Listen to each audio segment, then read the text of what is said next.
Marii araaraa waboo waliin kibxata dabree Taanzaaniyaatti eegalee kanaan wal qabatee dubbii himaa waboodhaa Odaa Tarbii ergaa inni karaa Tiwutara isaatiin dabarfate maal akka jedhe isiniif hin qooda. Akkasuma waa'ee ajjechaa hoogganaa bilisiginnaa naannoo Amaaraa kan kaleessa qaama hin beekamneen ajjeefame jedhameetiin ajjeefame wal qabatee waan jarri sooshaal miidiyaa kanarratti oofaa jiran. Akkasuma guyyaa 15 dura immoo isa kana itti dhaadachaati turan. Inni kun Oromoodha, Amaaraa miti jechuun diqaalaadha jechuudhaan. Mee viidiyoo isaan guyyaa 15 dura waan isaan jechaa turanii fi waan amma jechaa jiran haga tokko isiniif hin qooda. Akkasuma waa'ee ajjechaa qondaala kanaa irratti jechuudha waan amma deemamaa jiru. Kana waliin ilaalla. Ani Abduu Mobaala Birraay bagara deebiidhaan gara chaanaala kiyyaa dhuftan isiniin jedha. Jalqaba irratti waa'ee marii araaraa waboo waliin gaggeeffamaa jiru kan kibxata eegale kanaan wal qabatee ammayyuu infoormeeshinii adda addaati kan dabraa jiru jechuudha. Kaleessallee viidiyoo tokko isiniif waraabeetiin ture. Ammayyuu mariin isaanii karra cufataniiti. Iccitiidhaan jechuudha kan gaggeeffamaa jiru jechuun hulaa cufaadha sekuriitiidha. Hulaa cufataniiti kan gaggeeffamaatiin jiru jechuudha. Sooshaal miidiyaadhaan garaagaraa oduu ammee achirraa baate akkas jedhamee kuni godhame jedhanii maqaa namoota beekamoo adda addaatiin isaa ta'u miidiyaadhaan adda addaa kan jara habashootallee dabalate jechuudha. Oduu sobaa hedduu facaasaa jiran jechuudha waa'ee kanaatiin wal qabatee. Kanuma wal qabatee fakkeenyaaf Odaa Tarbii fuula Tiwutara isaa irratti kan inni maxxanse asumaanuu fakkeenyaaf peejii gurguddatu jira karaa Feesbuukaatiin Odaa Tarbii jedhamee kan oduulee dogongorsiisa hedduu sa'aatiidhaan maxxansan namoota hedduutu wal jalaa sheer godhaa jira. Namoota hedduutu ittiin dogongoraa jira. Namni keenya hedduun madda infoormeeshinaa maqaa qofa laala. Namni yeroo har'antanaa maqaa immoo namoonni gartee durriyyeen haajaa hin qabne maqaa namoota beekamaa sanaan ofii beekamuu hin dandeenye maqaa namoota beekamoo kanaan uummata dogongorsiisan waan gartee nama dogongoraa miti waan nama haala hamaa keessa galchu hunda ittiin hojjetan jechuudha. Kanaafuu of eeggannoo gochuu qabdan isin jechuu barbaadeeti. Waa'een isaanii ammas irra deebi'eetiin isin jedha hulaa cufaadhaan kan inni gaggeeffamu. Waan kanarratti kaayyoo warri geggeessaa jiruu fi qaamni sadaffaan akka sadarkaa addunyaatti Awurooppaan Ameerikaan miidiyaadhaan gurguddaan akkanaa nama irraa gabaasee waabeffatee yoon dubbate malee yookiin ammoo akkasuma gartee karaa wabootiin yoo gabaafame malee miidiyaadhaan gurguddaan akka BBC, VOA afaan kennaaf akka OMN infoormeeshina qabatamaa argatan yoo gabaasan malee kamirraayyuu hin amanina, kamirraayyuu hin fudhatina. Odaa Tarbii Feesbuukaan qabu yeroo garaagaraatiitti dubbatamaati ture. Wanti inni fayyadamu Tiwutara qofa yoo isa hordofuu barbaadan Tiwutara isaa qofa follow gootanii hordofuu hin dandeessan. Kasanirraa hafe waan Odaa Tarbii jedhameetiin maxxanfamu kamiyyuu sobaa jechuudha. Duuba asumaan kun Odaa Tarbii kana fuula sooshaal miidiyaa isaa kan Tiwutara irratti maxxansee ture jechuudha. Oduu sobaa hedduutu karaa sooshaal miidiyaatiin faca'aa jira. Wanni oduun sobaa kan faca'aa jiru kanarraa of eeggannoo godhaa. Wanni kun hulaa cufaa iccitiidhaan kan gaggeeffamaa jiru oduudhaan sobaa sooshaal miidiyaa irratti kun tahame yookiin ammoo waboo waliin akkas jedhame waboon akkas jedhe mootummaan akkana jedhe qaamni sadaffaan akkana jedhe jedhameeti wanni facaafamu kamiyyuu dhugaa miti irraa of eeggadhaa ka jedhu akka of eeggannoodhaan deemtan oduu sobaarraa akka of eeggattan ka jedhu Odaa Tarbiis kun bifa kanaan dubbateeti jira jechuudha. Waa'ee kanaatiin wal qabatee waan kana gufachiisuudhaaf karaa halagaatiin fakkeenyaaf namoonni gartee akaawuntii nama 24 kan jaraa gurguramee ture kaleessallee isiniif maxxanseeti ture. Karaa mallaqaatiin haa ta'u haga danda'aniin karaa siyaasaatiin siyaasa wallahaa fakkeenyaaf amma maali hedduminaan kan isaan haasawanii Wallaggaan keessatti kan uummata keenya ajjeesaa ture jechuun kan Amaaraa ajjeesaa ture jedhan kan Amaaraa ajjeesaa ture shaneedha. Amma kan waliin mari'atamaa jiru ammoo waboodha. Kaleessa Oromoo hundaanuu shanee jedhan. Hatta Abiyyiin illee shanee jedhan. Shimallisiin shanee jedhama. Joohar illee shanee. Namni Oromoo ta'e hundinuu shanee. Arrantan ammoo akka faafilee gizaa san fayyadamuuf natti fakkaata.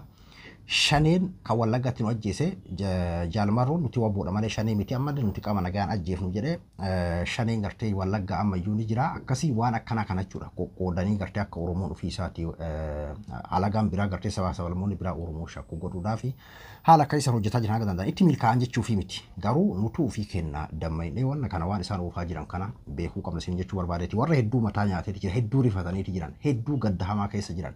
Kuni nuuf dhuma isa dhumaatii kan jedhudha kan isaa yaaddoo keessa garni haasawaa jira jechuun waa'ee gaafa TPLF waliin araaramu caalaa rifatanii rifaatuu hamuu keessa jiran jechuudha.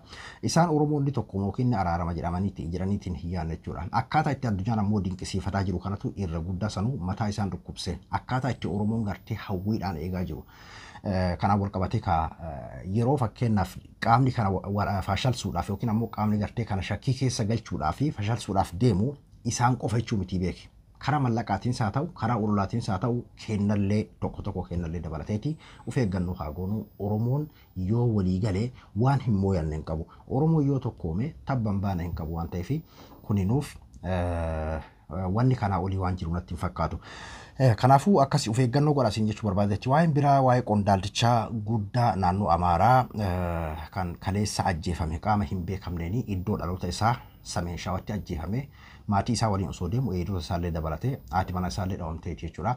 Naannoo dhaloota isaatiitti namni kun kan inni ajjeefame mootummaan finxaaliyyii faannoo yookiin ammoo warra gartee yaadaan nama hinjifatu hin dandeenye kan faallaa yaada isaa ta'e hunda rasaasan keessummeessu jechuudhaan ka ibsa muummicha ministeera Abiyyi Ahmad isin sargitaniiti jirtan akkasuma miidiyaadhaan mootummaa kan naannoo Amaaraallee ibsee inni baasee huma kanaan wal fakkaatu finxaaliyyii gochasuu kanneessa qondaala kanarratti fudhateerratti tarkaanfii fudhannee olaantummaa seeraa hin kabachiifna ka jedhu bulchitoota naannoo Amaaraas dabalatee akkasuma mootummaa federaal dabalatee dhaadannoo guddaa dhaadataatti jiran jechuudha. Karaa hayyoota isaanii dabalatee namoota isaanii miidiyaa isaanii walumaa galatti Abiyyitu harka keessaa qaba. Gaardii Abiyyitu ajjeesee akkasuma waraana Biraanuu Juullattu ajjeesee Oromummatu ajjeesee jiran waan nama ajaa'ibsiisu jechuun mootummatu ajjeesee illee osoo jedhame waan tokko Oromummaadhaaf ajjeesanidha. Garuu ammoo faallaa kanaatiin torbaan lama dura baatima Abriil kana keessa jechuudha waan nama ajaa'ibsiisudha. Viidiyoo isin dhageessaa Oromoodhaa gurbaan kuni Oromoodhaa diqaalaadhaa afaan bahanii jedhee beek diqaalaadhaa qulqulluu miti kanaafuu kan naannoo Amaaraa gurguraa jiru kan Abiyyi irraa fuudhee uummata Amaaraa basaasee gartee Abiyyiif kennaa jiru isaa jedhanii ifaaf isatti maqaa isaa dhahanii dubbataa turan jechuudha. Har'aan tana ammoo hogganaa kennaa jeena kenna goota kenna ajjeesan jiran jechuun anamma yeroo kana isiniin jedhu qaama santu ajjeesee qaama kanatu ajjeesee miti san gartee warra siyaasaatiif warra biyya bulchaa jiru isaan waan fedhan waliin haa jiran ani du'a namaa irratti hin qoosu. San osoo hin taane garuu haalota akkaataa isaan keessa turanii fi akkaataa amma isaan jechaa jiran isin jechuu barbaadeeti. Mee viidiyoo isaan fagoo miti guyyaa 15 dura jechuudha. Guyyaa 15 dura isaan jiran haga tokko irraa isin dhageessisa waan nama ajaa'ibsiisu. Dhageeffadhaa. ግርማይ ሽጥላ ማንነቱ ጥያቄ ምልክት ውስጥ የሚገባ ሰው እንደሆነ በጣም በቂና አስተማማኝ መረጃ ደርሶናል። ግርማይ ሽጥላ eenyummaan isaa sabummaan isaa jechuudha. Akka amma nuti gartee sabboonummaa Oromummaan isaa shakkii keessa galtee akka jennu kana jechuudha. Girmaay Ashtilaa maannatiin isaa eenyummaan sabummaa isaa akka gartee gaafii keessa gale marrajaan qabatamaa odeeffannoon qabatamaa nu harka gahee nu harka jira. Kana kan isaa jiru eenyuun Tireesikistiidha. Yoom baatima Abriil kana keessa jechuudha. Guyyaa 11 guyyaa 12 viidiyoodhaan hedduu kan isaan marii bal'aa irratti haasawanii garuu viidiyoo sanniin amma kaasaniitti jiranii hundi waan jiru hin se'u hunda beree fuutan jechuudha. Beeruma dhagaa. ነገራችን ላይ ግርማይ ሽጥላ ክልስ ነው ሃፍ ካስት ነው። ሃፍ ካስት ማለት ምንድነው? በዜግነት ምናምን አትዩት ኢትዮጵያዊ ነው እናውቃለን። ግን የአማራን ኮታ የአማራን ቦታ ይዞ በአማራነት ስም ይሁን እንጂ የሰሜን ሸዋ ሰው ነው እናቱ አማራ ናቸው ግን በአባቱ በኩል ኦሮሞ እንደሆነ daga arantana Oromummaadha kan ajjeesechaati jiran. Namni kun half caste yaanisa half caste jechuun nama cinaa nama akka jechuun cinaa nama jiran tokko jira jechuun walitti kan miksame kadi qaalome jechuudha. Haadhaan Oromoodha haadhaan Amaaraa abbaan Oromoodha. Maqaa Amaaraatiin ammoo achira taa'ee Amaara gurgurataati jira. Arqanta waan isaan jiran argaati jirtan isinis hayyoota fi haqa uummataatitti jechuu hiyya jechuun waa'ee kana irratti fakkeenyaaf warri waan fedhe haa jedhu maal gootan akkas jechuu dandeessan warri waan isin beekuu qabdan waan godhamu hunda Oromummaa mootummaa miti Oromummaa waan jiruun haga danda'ameen akka gartee walitti bu'iinsi gosaa kan sabummaadha uummata keenya kawal akkuma isin beektan uummata keenya kawalloo kawallaggaa waan daangaadhaan wal qabatu hunda wallaala haala kanaan jechuudha itti fakkeessanii bifa kanaan kakaasanii akka gartee lolli uummataa wanda jedhamu biyya san keessatti bu'amu amma isaan yaaliin isaa jechuudha yeroo dheeraaf kana jechuudha waan isaan yaalaa jiran kanaafuu akka gartee wanni kuni ololli isaan oofaa jiran kuni maaliifi akka uummanni walirratti ka'u keessattuu akka uummata keenya gartee kan walloo kan wallaggaa Beenishaangul uummatuma gartee waldaangeessu kanarratti miidhaa akka uummanni geggeessu uummata wallaala haala kanaan kakaasanii kanaaf kan isaan irratti hojjetaa jiran jechuudha jechuun irra guddaa xiyyeeffannoo isaanii mootummaa miti uummataa fi uummata walitti buusuudha kanaafuu ቁባ ቀባችሁ ቆምስኛችሁ በርባዴቲ የተረጋገጠ ነው። ካቢኔውም ሌላውም ያስተባባሪ ኮሚቴው የሚያውቃል። ብዙ ጊዜ በእናብይ በኩል የሚመጡ መመሪያዎችን እየተቀበለ ኮንፍሊክት ኦፍ ኢንተረስት የሚፈጥር አንዱ ሰው እሱ ነው ማለት ነው። ፕሬዝዳንቱ ዶክተር ይልቃል ከፋለ የዚህ አስተባባሪ ኮሚቴ ቸርማን ነው ለስሙ። ምክትል ፕሬዝዳንቱ ዶክተር ጌታቸው ጀንበር ይባላል። ያው ብዙዎች ታውቁታላችሁ ግን አክቲቭሊ ክልሉን እየመራ ያለ ሰው ነው ሊባል የሚችል አይደለም። ከዛ ቀጥሎ ዋናው ይሄን ክልል እያመሰ ያለውና በፓርቲ ስም የአማራ ብልጽግና ፓርቲ ኃላፊ የሚባለው ግርማ የሺጥላ ነው። ፓርቲው በህዝብ በተመረጠው መንግስት ውስጥ ገብቶ እንደፈለገ እንዲያቦካ የሚያደርገው ግርማ የሺጥላ በዚህ ኮሚቴ ውስጥ ገብቶ ያስተባባሪ ኮሚቴውን የሚያመሰው ዋነኛው ሰው ይሄ መሆኑ ነው። ግርማ የሺጥላ በስልጣን ላይ የሚመጡ ማንኛውም በቢሮ ኃላፊነት በክልሉም ፕሬዝዳንት ደረጃ የሚመደቡ ባለስልጣናትን ከፓርቲ አንፃር ውሳኔ ሰጥቶ ፌደራል ካለው የአጠቃላይ የብልጽግና ፓርቲ ጋር እየተገናኘ አመራር የሚሰጠውና ምደባ የሚያካሂደው ሁሉ እሱ ነው። ስለዚህ በዚህ አስተባባሪ ኮሚቴ ውስጥ የአማራ ብልጽግና ፓርቲ ጽሕፈት ቤት ኃላፊው ግርማ የሺጥላ ዋነኛው ሰው ነው ማለት ነው። ቡልቻን ናኖ አማራ መቃዳፍ ይልቃል ጌትነት ሀተው መሌ ብልጽግና ዋና ኃላፊ ጽሕፈት ቤቲን ግርማ የሺጥላቲ ከንገርቴ ዋን ሁንዳ ሆጋኑ ከዋን ሁንዳ ሶቾሱ መቃ አማሩማቲን ከዋን ሁንዳ ሶቾሱ ከንገርቴ ፓርቲ በአዴን ከንገርቴ ናኖ አማራ ቡልቹ ከነ ጉቱ ከሶቾሱ አከሱመ ገርቴ ሽራ አብይ ራጋዱ ፌደራል ራጋዱ ሁንዳ ፉዴ kan ummata amara irratti fe'u wanni isaan sababaan isaan kana irratti jecha turaniif gaafa dhiyoo gartee liyyu haayiliin haa hiikkatu jedhametti liyyu haayiliin hiikkachuun faayidaa isaa jechuun miidhaa isaa waan jedhu irratti bal'inaan hojjetaa ture viidiyoo isaa muraniitiin facaasaa jira sooshaal miidiyaa kanarra argaa jirtan jedheetii yaada. Kuni sirriidha ummanni keenya gartee hiikkatuu qaba nu keessa gartee maqaa hidhannoo kanaatiin seenamee waan nu miidhu jechuudhaan ummata amansiisuudhaaf waan kan akka ummanni hiikkatuu fi karaa nagayaatiin ummata kan amansiisuudhaaf kanarratti hojjetaa ture jechuudha Girmaa Yeሺጥላ kanamma kaleessa ajjeefame kun jechuudha. Duuba sababa kanaatiif orola kana irratti oofaatiin ture jechuudha. Namni kun akkuma isinuu beektan fakkeenyaaf naannoo Amaaraa bulchuu miti. Naannoo Amaaraa keessatti hoogganaa hangas gahuu miti. Naannoo Amaaraa keessatti Oromoodha jedhee maqaan oodhaa yeroo isaan dhahame akkam jedhama. Jechuun ka 4 kiiloo jiru masaraa abbaa keenyaati jira. Usaayidame afuritti irraa fuudhuu qabna jedhameeti. Akkasuma uummata keenya kan Walloo yeroo xiqqashuma haalli tokko jiraatu Oromummaan tokkuma jedhanii uummata gartee nama dhukkubsataa hospitaalaa gadi fuudhee billaa waan akka barbaade godhu nama karaa deemu maqaa oodhaatiin laalee akka fedhe godhu mattaawqa laalee akka fedhe godhu bulchammaan isin bulchaa jiru Oromoodha yeroo jedhameen tilmaamame isin maaltu godhama maaltu akka godhamu jechuun asirratti ebaloo akkas godhee kanatu kana godhee miti waa'ee kana keessa hin beekurra garuu haala akkasiisan barsiisaa turanii jechuudha. Kuni waan ture miti beeki guyyaa 15 dura Abriilii kana keessa guyyaa 10 takka 12 akkas waan akkasiisan keessa jechuudha. Marii dheeraa godhan viidiyoo sanniin dhabe jechuudha amma viidiyoo reefuu tana laalee Kadiiroo Elemoo bal'inaan dhiheesseeti jira. Kadiiroo Elemoo cara laalaati viidiyoo kana keessatti warra maaliif beektan dhageeffadhaati hordofa. Maaliifi wanni kun infoormeeshiidhaaf nu hordofa. Ana akka kiyyatti gartee mootummaanuu kan olola adda addaa yeroo kaan walirratti waraabee fakkeenyaaf waan adda addaa oofuu miti kana qabatamaan kana gadi fidee uummata dhageessisuu qaba jedheetti yaadaan silaa kana uummatuma gartee naannoo Amaaraa sanii jechuu kiyya.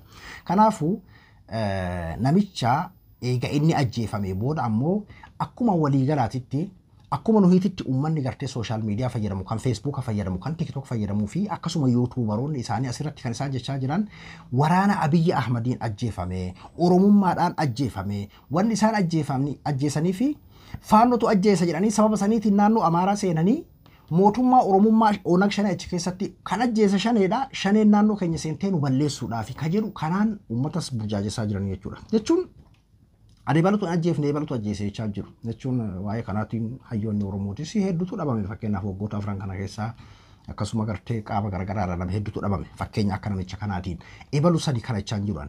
Garuu guyyama 15 dura namicha kanaan maal akka jedhamaa jiru maal akka jedhamaatiin ture ummataaf maal jedhamee akka himamaatiin ture infoormeeshinii akkamii akka faca'aa ture kaleessa Oromoo jedhanii uummata isaarratti akkanatti akka dabarsaatiin turan kan infoormeeshinii agartee Abiyyi fuudhee Amaaraaf gartee Amaaratti geessee Amaaraan burjaajessu kan infoormeeshinii iccitii Amaaraa fuudhee ammoo Abiyyiif geessu isa jedhanii ifaa bilisatti waa'ee shanyummaa maqaa dhahanii namni kun haafa namaatii haafanamaati amaara qulqulluu miti yookiin ammoo diqaalaadha miksiidha jedhanii bifa kanaan ifa bilisatti miidiyaa irratti dubbata jechuudha. Gara sa'a tokkootti irraa haasawan viidiyoo san hin dhabe gaafa san hordofaatiin ture jechuudha.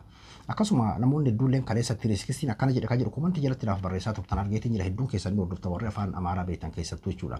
Kanaafuu dura tokkoffaa maalinni miidiyaan kun hagam takka akka gartee inni shira akkamii akka inni hojjetaa jiru haa barru. Fakkeenyaaf baramma nuti gara keenya wanni akkanaa kun yeroo qabu ni haarata jedheeti jaada. Yoo ololli walirra deemeyyuu waa'ee miidiyaadhaan dabruu miti ololli nuti gartee karaa keenyaa walirratti oofnu. Namoota dhuunfaadhaa yookiin ammoo karaa tiktookiin karaa feesbuukaatiin namoota dhuunfaa hatta hayyoota illee yoo ta'e dhuunfaa sooshaal miidiyaa isaarratti namni tokko dhuunfaa isaatti waan isatti fakkaate sooshaal miidiyaa isaarratti dubbachuu danda'a. Miidiyaa paablik uummataa irratti akkana jedhame OMN fakkeenyaaf gadi bahee miidiyaa paablik uummataa irratti akkana ebaluun tokko akkana jedhee waa'ee nama dhuunfaa haasa'ee waan akkanaan haasa'u beeke. Namni dhuunfaadhaa yookiin ammoo eenyummaan isaan beekamne namnummaan taraan tokko haasa'uu danda'a. Fakkeenya tokko isin fudhe gaafa artistii kenna Haacaaluu Hundeessaa ajjeefamu fakkeenyaaf olola irratti oofamee jira. Nama dhuunfaatti kan olola adda addaa irratti oofaatiin ture. Mee as kennaa karaa miidiyaatiin fakkeenyaaf miidiyaa Oromoo kan akkanaatti akkana godhe akkasi jedhameetiin karaa oofamee jira. Hin jiru jechuudha. Warri sadarkaa miidiyaatitti kunoo qabatamaan hatta gaafa san Lidatu Ayyalaa waliin jira jechuudha. Gaafa isaan namicha kanaan akkasichaatiin turan. Anamman dhabee viidiyoo san jechuudha. Gara sa'a takka oliiti kan isaan haasawan. Lidatummaan beekaadhaan jennuun kunillee gaafa san waliin mari'ataa ture jechuudha. Warra Amaaraa kanatu bulchaa jira, Oromotu bulchaa jira, Agawootu bulchaa jira, Qimaantu bulchaa jira. Lidatummaan sunillee Qimaanti moo maal jiran garuu warra Mukuush kana keessaa waa himamaa. Yeroo hedduu warri kun ka baandiraa Itoophiyaawii jedhu jala dhokatu. Baandiraa Itoophiyaawii sun ammoo dirqamaa Amaara waan jedhu qabateeti deema. Akka sabaatti jechuu kiyyaa miti warri siyaasa san oofatu jechuu kiyya. Duuba kanaafuu ifa bilisatti gaafsan kaasan ammantan ammoo dubbii waan harkaa wal dhaheef waan gartee wanni kun waan ofii jedha waan beekanii fi viidiyoo san kaasaniiti jiran jechuudha.